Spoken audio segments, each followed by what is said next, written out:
Alors dans ce nouveau chapitre, on va parler de l'utilisation des modules et comment séparer notre code en plusieurs fichiers pour pouvoir mieux s'organiser. On le devine, on ne va pas pouvoir écrire un gros fichier JavaScript qui va contenir tout le code de notre application. Ça serait évidemment beaucoup trop long. Ce que l'on va chercher à faire, c'est morceler.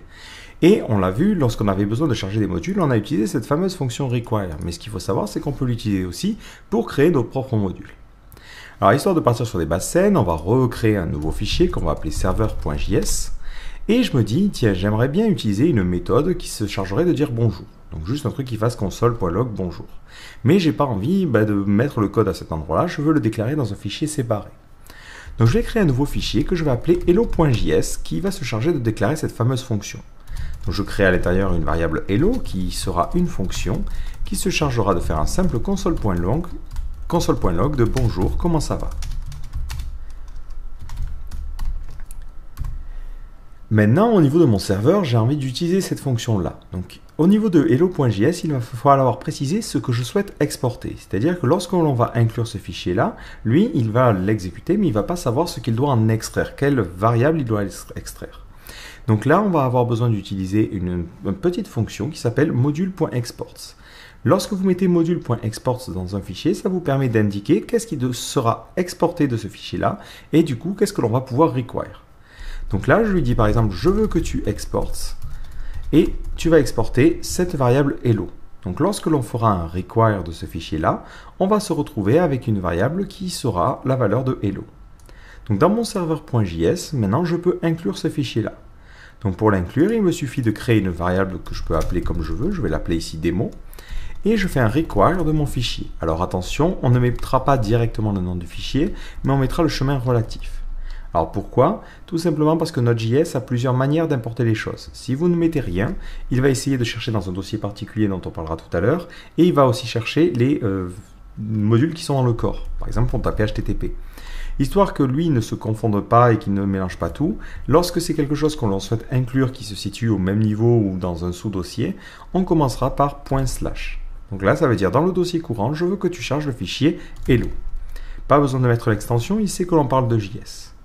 Donc maintenant, cette variable-là aura pour valeur ce qui a été exporté ici.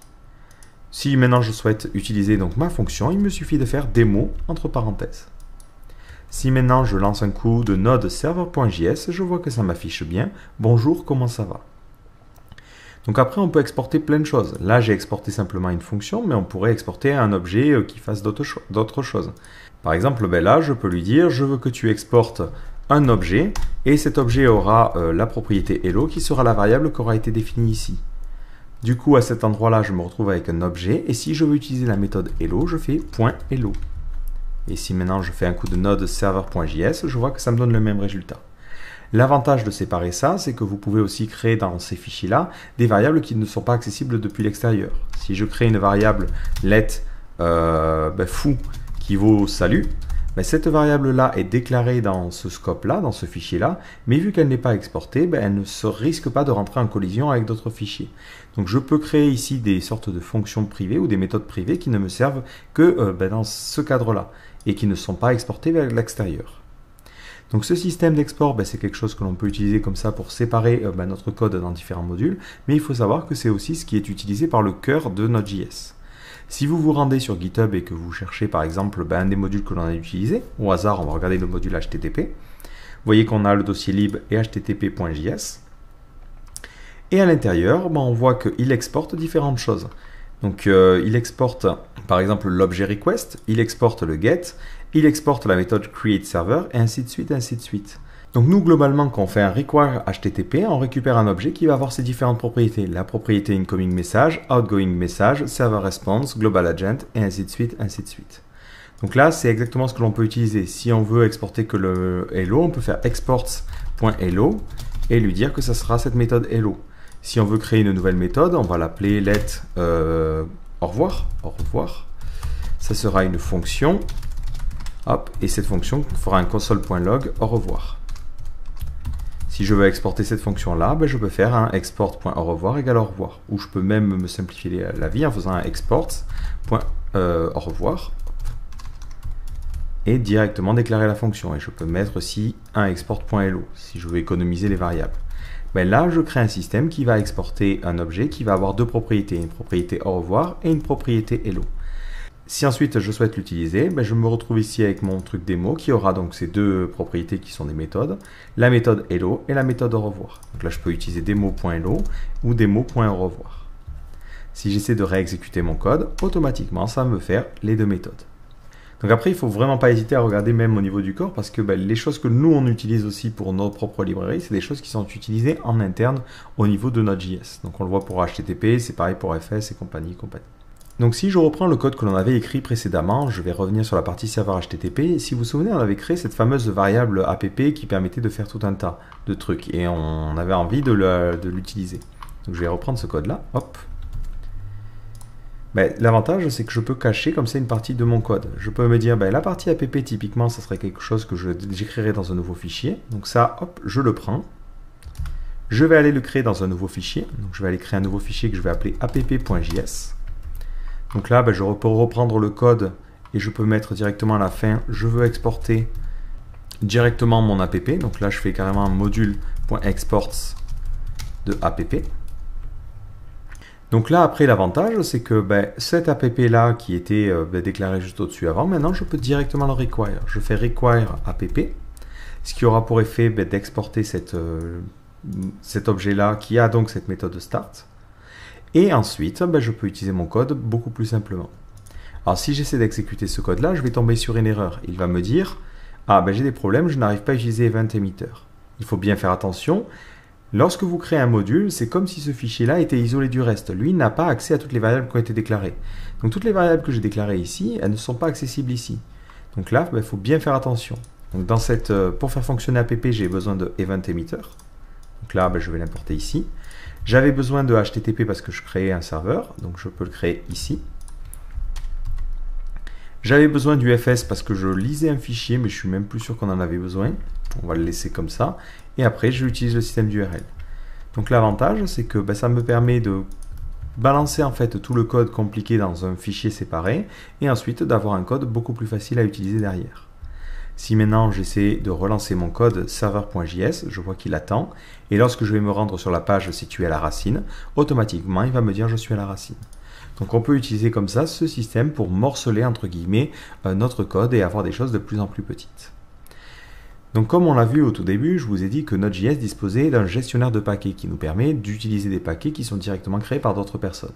Donc en plus des paquets que l'on peut créer comme ça, des modules que l'on peut créer nous-mêmes, et des modules qui sont situés dans le corps, on a la possibilité d'en télécharger. Et pour cela, on passera par NPM.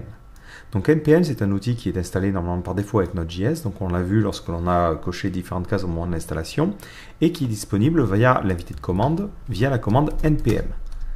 Donc automatiquement, ça va vous renvoyer voilà, le petit invité qui vous explique comment fonctionne NPM. Donc la première étape que l'on va devoir faire, c'est de lancer la génération de la configuration de NPM. Si vous voulez, c'est un gestionnaire de paquets qui va vous permettre de télécharger les modules que vous avez besoin. Et si jamais ces modules ont besoin d'autres modules, il va les télécharger automatiquement. Lorsque vous allez distribuer votre code, vous n'allez pas envoyer tous les paquets qui vont être avec. Ce que va faire NPM, c'est qu'il va créer un fichier JSON qui va contenir la liste des trucs dont vous avez besoin. Donc pour commencer à initialiser votre projet, vous tapez la commande npm init. Il va alors passer en mode interactif et vous poser quelques questions. Il va d'abord demander le nom de votre projet.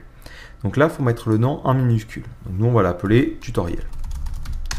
Ensuite, la version, donc on va laisser la version 1, pas de description. Le point d'entrée, ça va être le point lorsque l'on souhaite démarrer l'application. Donc là, nous, ça va être serveur.js.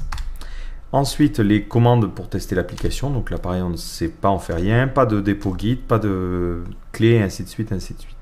Là, en fait, c'est des choses qui vont être utiles si vous souhaitez plus tard publier un package. Nous, dans notre cas, c'est un dépôt qui est privé, qui ne servira qu'à nous, donc on peut laisser tout ça par vide. Et une fois que l'on a fini, on appuie sur Entrée et ça valide. Au niveau du dossier de travail, il va avoir créé un nouveau fichier package.json. Donc ce fichier package.json va nous servir en fait à mémoriser tous les packages qui vont être utilisés. Comme ça, si on transmet notre projet, il suffira de faire un coup de npm install et ça téléchargera tous les paquets qui sont définis dans ce fichier package.json. Pour chercher un paquet, il vous suffit tout simplement de vous rendre sur npm et de chercher n'importe quoi. Donc pour commencer, on va télécharger un paquet qui est très populaire, qui est Lodash, qui permet de faire différents traitements sur les tableaux, les choses comme ça. Donc j'ai déjà fait une vidéo spécifiquement dédiée sur le sujet, mais c'est juste que j'ai besoin d'un petit paquet pour pouvoir tester les choses. Donc une fois que l'on a trouvé le paquet que l'on veut installer, donc on l'a identifié, il suffit de taper la commande npm install --save le nom de notre paquet.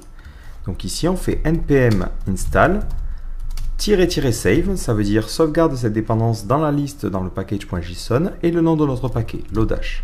Vous avez une méthode un petit peu plus raccourcie, c'est i pour install, -s majuscule pour save et le nom de votre paquet. Voilà, après on prend vite l'habitude de l'écrire comme ça. Donc automatiquement, il vous montre ce qu'il a téléchargé. Donc Lodash n'a pas de dépendance, donc il l'installe simplement. Mais si jamais on utilise quelque chose qui a des dépendances, il vous montre l'arbre de dépendance. Et automatiquement, il a installé la version 4.14.0. Au niveau de notre fichier package.json, on voit qu'on a une nouvelle clé dependencies qui contient Lodash et on a le numéro de version avec un petit symbole circonflexe. Donc là, ça utilise le principe des versions. Donc vous pouvez avoir plus d'infos sur semver.org si vous êtes motivé à de la lecture. Globalement, lorsqu'il met un petit accent circonflexe, c'est que là, il pourra installer la 4.15, la 4.16 et ainsi de suite, mais pas par contre la version 5. Vous avez la possibilité d'écrire d'autres manières pour déclarer vos dépendances. Vous pouvez par exemple mettre un tilde. Si vous mettez un tilde ici, il restera bloqué à la 14.14, mais par contre le dernier numéro à droite lui pourra changer. Donc s'il y a une version 4.14.2 qui sort, il l'installera. Par contre, s'il y a une version 4.15, il ne l'installera pas. Donc là, il faut déclarer les dépendances en fonction de la stabilité que l'on souhaite obtenir pour le projet. Donc là, par défaut, on part du principe que si on a une 4.15, ça ne changera pas les API et du coup, ça ne posera pas de problème. Voilà, bon, c'est un petit détail, mais après, je vous invite à regarder un petit peu comment fonctionnent les déclarations des versions de logiciels pour comprendre comment se déroule cette installation.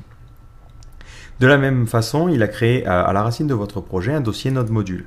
Et à l'intérieur de ce dossier Node Module, il a créé un dossier qui correspond à la dépendance que l'on a demandé. Dans notre cas ici, Lodash. Et à l'intérieur, on a les différents fichiers. Maintenant, comment ça se passe si je souhaite utiliser ce système-là? Je peux ensuite le require n'importe où j'en ai besoin. Donc lorsque je veux importer Lodash, voilà, on va faire ça, on va faire let underscore égale require Lodash.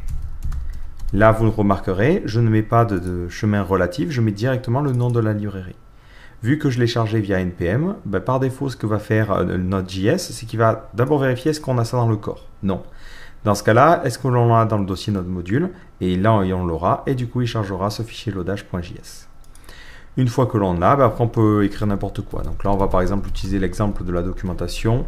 Hop. On va pas se prendre la tête, on va faire un coucou de console.log et il multiplie tous ces chiffres par 3. Bon, c'est un petit peu bête, mais c'est juste pour l'exemple.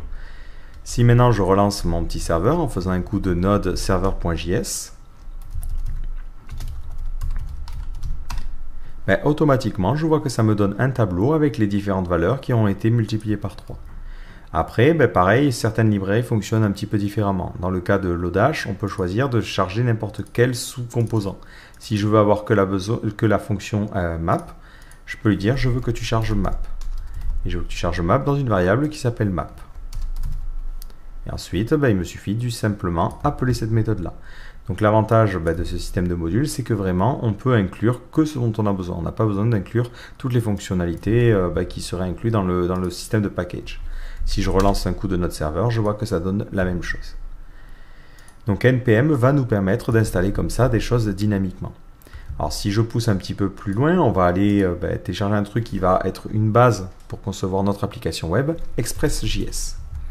Alors Express.js, c'est un framework Node.js très connu qui permet de créer simplement une petite application web et qui a l'avantage d'intégrer différents outils qui permettent de rapidement concevoir les premières pages et de ne pas forcément avoir à se compliquer la vie en utilisant directement le module HTTP. Alors vous inquiétez pas, on fera plus d'explications sur le fonctionnement d'Express.js, mais là on va avoir la mise en place en utilisant NPM. Donc j'ai besoin d'Express, mon premier réflexe, je sors l'invité de commande et j'installe la dépendance. Donc ici je fais npm install -s express. Alors là vous le voyez, cette fois-ci l'arbre de dépendance est un petit peu plus compliqué.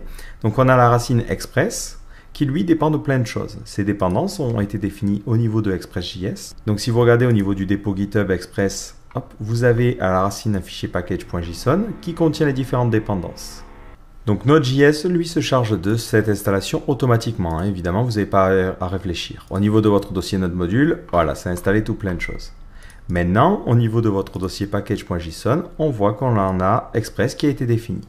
Si je souhaite l'utiliser, je peux faire un coup de let express égale require et je charge express. Alors là, c'est directement une fonction qui peut être initialisée. Donc je peux faire let app égale express. Ou je peux faire directement, je fais le require et j'exécute la fonction, ce qui me donne cette variable app. Là, c'est à vous de voir comment vous voulez organiser les choses. Ensuite, je peux faire app.get et je vais lui dire lorsque tu vas à la racine, ça prendra en callback une fonction qui prendra la requête et la réponse. Là, c'est assez proche de ce que l'on connaît avec le module HTTP. Moi, je vais quand même mettre request et response. Et on utilise la nouvelle syntaxe parce qu'on est à la page. Et à l'intérieur, on va dire qu'est-ce que l'on doit renvoyer. Donc attention, ça n'utilise pas le write ou le end, ça utilise un send. Donc on fait response.send, salut, tu es à la racine. Si je veux créer une autre page, ben c'est très simple, je fais /demo. Donc lorsque j'appelle la page /demo, ben pareil, ça récupérera la requête et la réponse et ça fera quelque chose de différent. Donc c'est un framework qui a pour but de vous gérer entre guillemets un peu le routing plus simplement. Mais vous inquiétez pas, on parlera un petit peu plus de son fonctionnement. Et là, je fais « Salut, tu es sur la démo ». Enfin, on doit dire sur quoi tu dois écouter. Donc, on fait un app.listen et on écoute sur le port 8080. Voilà, mon petit port préféré. Maintenant que notre code est fonctionnel, je peux lui demander de lancer le serveur en faisant un coup de node server.js. Automatiquement, ça poireaute, c'est normal, il attend que je me connecte avec mon serveur. Et si je me rends sur ma page 8080, je suis à la racine. Si j'essaie d'accéder à /demo, je suis sur la démo. Et si j'essaie d'accéder à n'importe quoi, ben, il me sort une erreur 400. Parce qu'il ne sait pas comment gérer cette page-là, on n'a pas défini dans le routeur comment ça doit fonctionner. Voilà, mais le but, c'est de vous montrer vraiment comment on peut installer différentes choses. Alors au niveau de NPM, vous avez aussi la possibilité dans le package.json de définir différents scripts. Ces scripts vous permettent d'effectuer des opérations plutôt fréquentes. Là, on voit qu'on en a deux par défaut, test et start. Donc en fait, lorsque vous démarrez votre serveur, là, je fais un node server.js, mais je peux lui dire, je veux que tu démarres le script start de Node.js, donc de NPM. Donc là, je fais NPM suivi du nom du script à exécuter, NPM start. Et là, automatiquement, ça démarre mon node server.js. Et si je réactualise la page, je vois que j'obtiens l'erreur. Si je fais npm test, ben là il va lancer les scripts de test. Et en l'occurrence, ici, ça fait simplement un écho en disant qu'il n'y a pas de test de spécifié. L'avantage, c'est que si votre application a besoin de drapeaux particuliers pour être lancée et a besoin de configuration particulière, vous n'avez pas à dire à la personne à qui vous envoyez le script, ah, il faut que tu utilises ça comme ça. Non, vous définissez les différents scripts au niveau de votre fichier package.json et ensuite la personne peut les utiliser très simplement. Là, dès qu'elle veut démarrer le serveur, elle fait juste un npm start. D'ailleurs, vous pouvez faire npm run aussi. Donc npm run start, ça équivaut à la même chose. Hein. Voilà, c'est juste que vous pouvez faire la version raccourcie, mais si vous créez des scripts qui risquent de rentrer en collision avec des trucs qui existent déjà dans npm, on met run devant. Et là, j'ai démarré mon petit serveur. Donc ce qu'il faut retenir de cette vidéo, c'est que globalement, il faut modulariser et séparer notre code au maximum. Donc lorsque l'on veut séparer notre code, ben, il suffit d'écrire un nouveau dossier, un nouveau fichier JS. Donc on peut le mettre au même niveau ou n'importe où comme on le souhaite, on peut s'organiser comme on le veut. À l'intérieur de ces fichiers, ben, on va pouvoir exporter différentes propriétés ou carrément exporter un objet à part entière en utilisant le module .export. Et l'avantage, c'est que ces fichiers fonctionnent de manière isolée, c'est-à-dire qu'à l'intérieur de chacun des fichiers, on repart avec un contexte de base. Donc si on a besoin de prendre certaines dépendances ou des choses comme ça, ben, il faudra le faire en faisant différents requires. Donc l'avantage, c'est qu'on n'a pas de risque, comme avec d'autres langages de programmation, de se mélanger avec des variables qui se retrouvent au niveau du scope global. Chaque petit fichier qui va être inclus va avoir son propre contexte et ne va pas se mélanger avec l'extérieur. Ce que l'on souhaite exporter, on l'exportera en utilisant le module .export ou tout simplement le petit export. Ensuite, lorsque l'on fait un require, ben, on récupère les différentes propriétés qui ont été exporté. Donc là, dans le cas du serveur.js, lorsqu'on importe Express, on importe entre guillemets le constructeur que l'on peut ensuite utiliser. Après, ben, ça va dépendre vraiment des librairies que vous allez utiliser. Dans le cas de Lodash, on l'a vu, ça a exporté différentes variables qui permettent de faire différentes choses. Si on importe tout Lodash, ben, ça importe tout le système. Donc après, en général, c'est bien documenté. Lorsque vous cherchez un package, il faut vraiment voir dans la documentation comment ça fonctionne. Enfin, lorsque l'on va diffuser entre guillemets notre package et dire aux gens, tiens, voilà ma petite application Node.js et tu peux l'utiliser et l'installer, ce que l'on fera, c'est qu'on transférera tout le site sauf le dossier Node Module, parce que ce dossier Node Module peut être reconstruit grâce au fichier package.json. Si je me dis, tiens, allez, je vais supprimer le dossier Node Module, voilà, hop, j'essaie de relancer mon petit serveur, donc là je coupe et je relance, je vais tomber sur des erreurs parce qu'il va dire, j'essaie de charger Express.js, mais moi Express.js, j'arrive pas à le charger. Là, j'ai pas à me compliquer la vie, il me suffit de lancer un coup de npm install. Vu qu'il voit le fichier package.json, il connaît directement les dépendances de mon projet et il va être capable de les installer automatiquement. Donc quelqu'un qui récupère le projet, il a juste à faire un npm install et il est prêt à travailler. Il peut ensuite lancer le serveur en faisant un npm run start. Et là, ça refonctionne correctement. Donc ce fichier est vraiment essentiel au bon fonctionnement de l'application pour pouvoir connaître les différentes dépendances et les différentes librairies dont on a besoin pour le faire fonctionner. Voilà, donc j'espère que cette vidéo vous aura permis d'y voir plus clair un petit peu sur comment on peut morceler et organiser son JavaScript, et je vous donne rendez-vous dans le prochain chapitre où on va un petit peu manipuler Express.js et créer nos premières vraies pages web en utilisant ce système-là.